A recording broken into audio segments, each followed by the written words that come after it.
এই কর্মচারী এবং শিক্ষকদের জন্য অত্যন্ত গুরুত্বপূর্ণ আপডেট রয়েছে।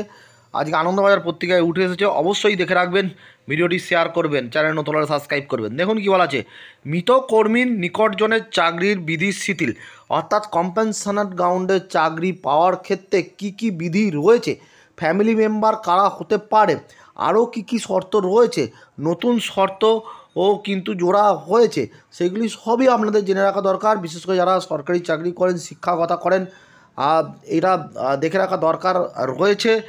তাই জন্য ভিডিওটি অবশ্যই শেয়ার করবেন। চলে আসুন বিস্তারিত আপডেটটি এবারে দেখে নিই।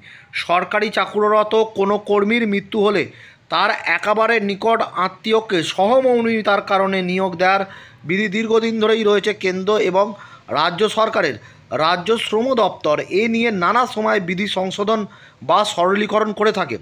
প্রশাসনিক সূত্রের খবর, কিছুদিন আগে আদেশনামা দিয়ে সরকার আরও কিছুটা সরলীকরণের পথে হেঁটেছে।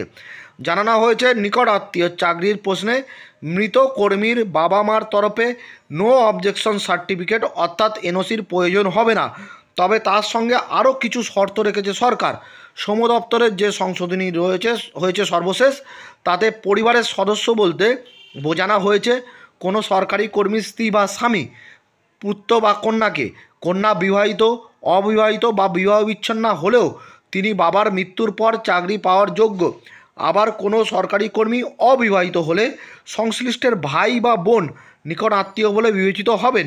প্রশাসনিক সূত্রের ব্যাখ্যা, এক্ষেত্রে মৃত সরকারি কর্মচারীর মা বাবার থেকে এনওসি আর দরকার হবে না, কারণ সংশ্লিষ্টরা আর সরকারি চাকরি পেতে পারেন না। তবে তাদের পরিবর্তে যিনি চাকরি পাবেন তাকে মৃত কর্মীর মা বাবাকে দেখভাল করতে হবে। সরকারি আদেশনামায় বলে দেওয়া হয়েছে, যিনি চাকরি পাবেন তিনি পরিবারের বাকি নির্ভরশীল সদস্যদের দেখভাল করছেন, সেই মুচলেখা সরকারকে দিতে হবে প্রতি বছরে। তবে এমন হতেই পারে কোনো সরকারি কর্মীর মৃত্যুর পর তার পরিবারের একাধিক সদস্য চাকরি পাওয়ার যোগ্য, অথচ সরকার চাকরি দেবে একজনকেই। সেক্ষেত্রে যিনি চাকরির আবেদন করবেন তার চাকরি পাওয়ার আগে বাকি সকলকে এনওসি দিতে হবে, তবেই সেই চাকরির আবেদন বৈধ বলে ধরা হবে।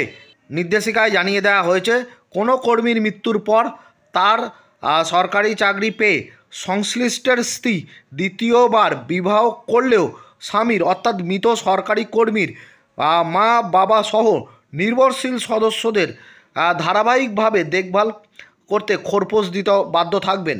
সংশ্লিষ্ট নির্দেশিকাকে সামনে রেখে পুলিশের জন্যও একই বিধি চালু করেছে রাজ্য।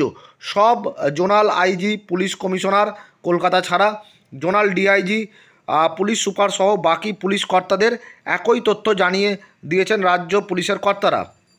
সুতরাং দেখলেন যে কম্পেনসেশন গ্রাউন্ডে চাকরি পেতে গেলে কি কি শর্ত মানতে হবে, খুব সুন্দরভাবে দেয়া রয়েছে। কারা ফ্যামিলি মেম্বার হবেন, কারা চাকরি পেতে পারেন, তাদের চাকরি পাওয়ার পর কি কি শর্ত থাকছে তাদের জন্য, সবটাই কিন্তু ভালো করে দেওয়া হয়েছে। ভিডিওটি শেয়ার করুন, সকলের জেনে রাখা দরকার। সকল সরকারি কর্মচারী, শিক্ষক, শিক্ষিকা, শিক্ষাকর্মী সকলের দেখে রাখা দরকার রয়েছে।